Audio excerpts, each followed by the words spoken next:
Are there things that when you've heard them have sent shivers through your spine, the feel of fear, the look of fear on your face? In voiceover, I think there's probably nothing that scares people more than the thought of engineering. And I'm going to continue talking about some of the painful truths of voiceover this morning by sharing with you a painful truth, at least seemingly painful at first, and that is this: if you're going to record voiceovers, especially for a living, you got to become your own audio engineer. There, I said it. You're probably like a deer caught in the headlights right now. What? I signed up for voiceover because people tell me I have a great voice. I want to be able to communicate. I want to be able to perform. And yeah, you get to do all of that. But in today's voiceover business, it's different. Where it's not where, back in the day, the limo would come pick you up, take you to the studio. You'd be taken to the studio where you would do your thing, you would record, you would leave. Others would assemble together and take care of all of the audio, the recording, the processing. It is a totally different game. We record from home these days. And what that means is most likely, if you want to be able to make money as a voiceover talent, you don't want to be shipping your audio off to somebody else to do all of the stuff that has to be done for a couple of reasons. Number one, it's going to cost you money out of your pocket that you don't need to spend. But secondly, time is of the essence. If you have to send something off to somebody, and if it slows down the process by even a half a day, and most likely it's going to take a day or two for that to happen, that job's already been cast, it's done, it's finished, it's sent back to the client, and you're still waiting for, your recording to be sent back to you. You cannot run a business, a successful and highly profitable voiceover business in 2023 without becoming your own audio engineer. Here's the good news. You can do it. That may not make you feel any better, but you can, and I mean that in all sincerity. You don't have to learn everything there is to know about audio engineering. You don't have to become a professional audio engineer, but you do have to learn to edit audio. And when I'm talking to a new student, here's the way I explain it. And that learning to edit audio is kind of like, remember when you first started learning how to use Microsoft Word, or even remember WordPerfect before that? Remember, it seemed so overwhelming and weird and strange, and then you realized, "Oh, okay. Well, I can cut, copy, paste these little, text." Well, audio editing is kind of the same, except you're not working with text, you're working with waveforms. So the concept is very similar. So once you get your hands into it, what you'll realize is that it's not nearly as scary as you thought that it was. And then once you get that, it's helpful if you can learn a little bit about processing audio, but you don't even have to become an expert on all of that. And here's some good news. When you're in my voiceover blueprint program, which I know a lot of you are who are on the live stream this morning, what you know is this: that my son, Alex DeWeese, is a full-time professional audio engineer. He works with voiceover talent, helping them to set up their studios properly, helping them to learn how to process their audio properly, how to use their software, edit properly. But he also conducts a weekly coaching session for all of the members of my voiceover blueprint to answer questions and help them to learn to become better audio engineers at home. If you're not in the voiceover blueprint, go into the description below, click the link, get that information. But all of that aside, I do want you to know, and you need to understand that signing up for voiceover means basically you're signing up to learn basic audio engineering. But the good news is it is completely learnable.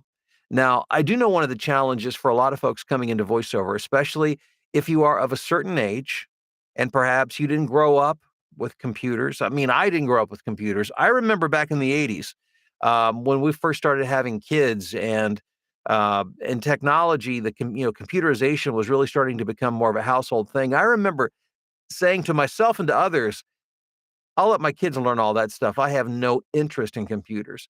And here I am decades later, and everything I do revolves around the computer. I love computers.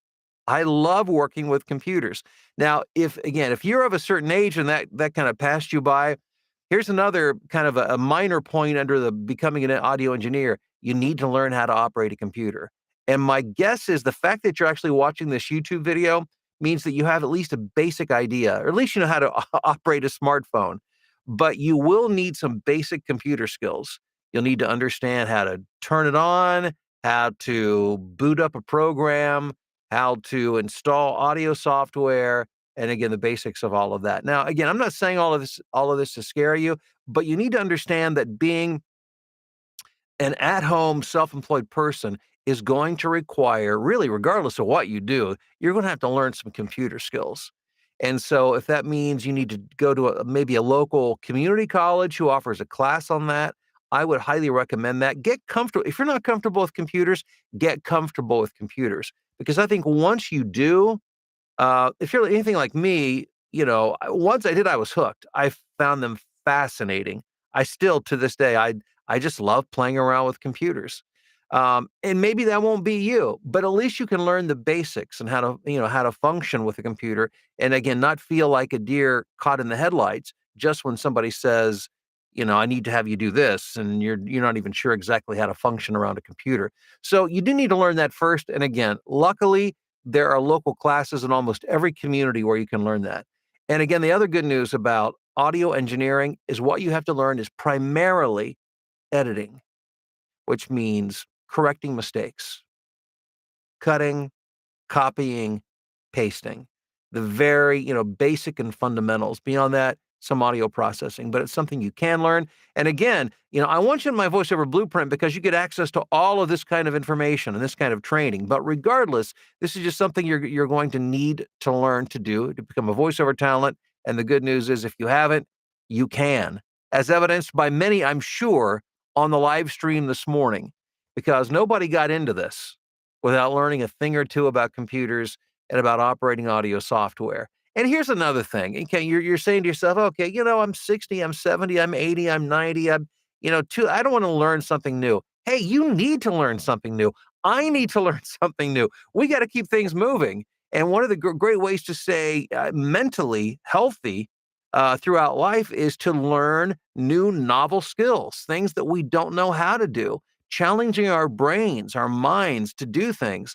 And this can be the most exciting time of your life, not just because you're learning how to use a computer, although that can help, but you're learning how to operate and function within a new business and how to grow that business. And this could be the thing that really, not to be get a little dark here, but if you look at the statistics, especially for men after retirement, the expected life expectancy isn't all that terribly long.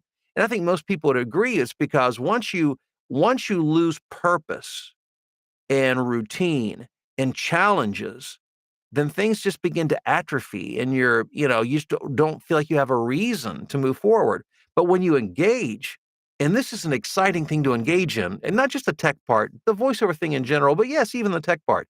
When you engage, it stimulates your brain, it gives you purpose, it excites you, gives you something to move toward, and can really open up a whole new chapter of your life that you never thought even possible. So, I know I kind of went from engineering to this whole life thing, but it really can work that way for you. I know it certainly has for me. Thank you for being here this morning. I do appreciate it. We get together every weekday morning. I got a little fired up there again. I'm getting fired up a lot, lady. Maybe it's the coffee. Maybe I'm having too much caffeine before I start the morning live stream. I'm so glad you're here every weekday morning at about this time. We get together to share a thought, tip, trick, strategy to help you to become more successful in your voiceover career. And I always love it when you take just a moment to share your name and where you're watching or listening from. And I'm going to take a moment here to go through the live stream, and let's just do a little roll call and see who's on this morning. After another sip of my highly caffeinated coffee. Okay. Jolie, how are you doing? Jolie says, thanks so much for the DIY demo course. You're welcome, Jolie. Looking forward to the performance class.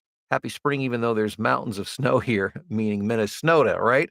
The next class will be how to direct yourself. It's a performance class, and that's coming up in a couple of weeks. More details coming soon. It's John Houston. Good morning. Stephen Bucyrus, Mark in Albuquerque, John in Tennessee, Memphis, Tennessee, specifically the home of Elvis. Harold, how are you doing? Had a tooth pulled yesterday.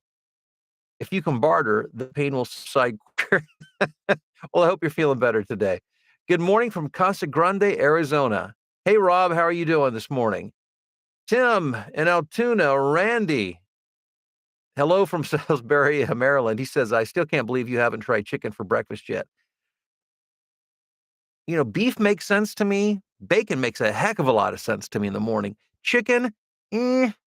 I have had a chicken breakfast sandwich once or twice, like from Chick-fil-A, and I mean, yeah, it's just not breakfast. I don't know. Chicken in the morning it just doesn't seem right to me for some reason. Hey, Gwendolyn in Tijuana. Oh, okay, fantastic. Good to have you here this morning. Stephen Oshkosh. Let's see here. Damon in the UK just landed his first audiobook gig on ACX. Damon, congratulations. That deserves some celebration. So everybody send some love Damon's way. Good luck on that book. Hey, Mark in Wilmington, North Carolina, Janet in Florida, Amanda in Alabama, Rob, uh, who agrees? No chicken at breakfast. Wayne in the Olympic Mountains, Dr. Bob in Clearwater, Florida, a Blueprint student who is now working at recording a series of short children's stories. Hey, Bob, that's fantastic to hear. Jasmine in Memphis as well. Gordon in Abilene, Texas. Abilene, I'm sorry. Working on learning how to use Audacity, which is recording editing software. Let's see here. Ed in Miami, Florida. Ed says he'll take chicken for breakfast as long as he can smother it in gravy. Oh, let's see here, because the gravy, I'm assuming, would be like, would have elements of something that's not chicken. Is there a chicken gravy? Or is all gravy I don't know. Tess and Tequila, good morning. Gregory and Ringgold, how are you doing? Philip in Tokyo, good evening. Bill, or good morning, Bill, rather, from Anthony in Bell Buckle, Tennessee. Chris in Shelby, Ohio. Rusty in Marquette, Michigan. Melissa in San Diego. Rob, again. Gertie, good afternoon to you in Belgium. Wade in Philadelphia. John in Rhinebeck, New York. Says engineering is the topic I need the most help with. And I think that might be true for most people, and understandably so.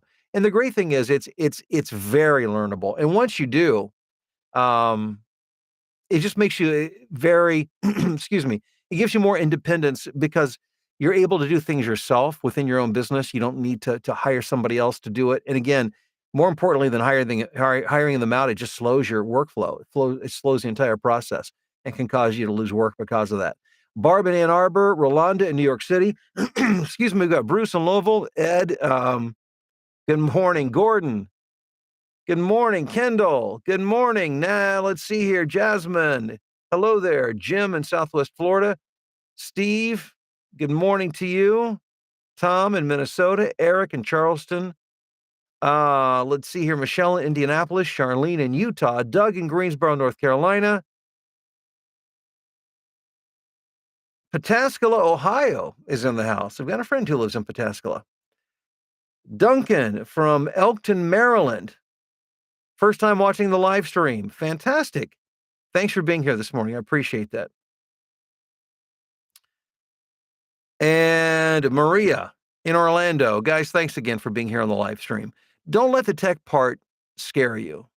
I understand it can seem, if you've never done it before, it can seem like like learning a foreign language. But once you get your fingers into it and you start doing it, I think you'll be invigorated and excited by it, learning that skill. And again, it's just a necessary skill to be a voiceover talent. So do it. Just say yes to audio editing and learning the tech side of voiceover. Have a great day, and I'll talk to you tomorrow.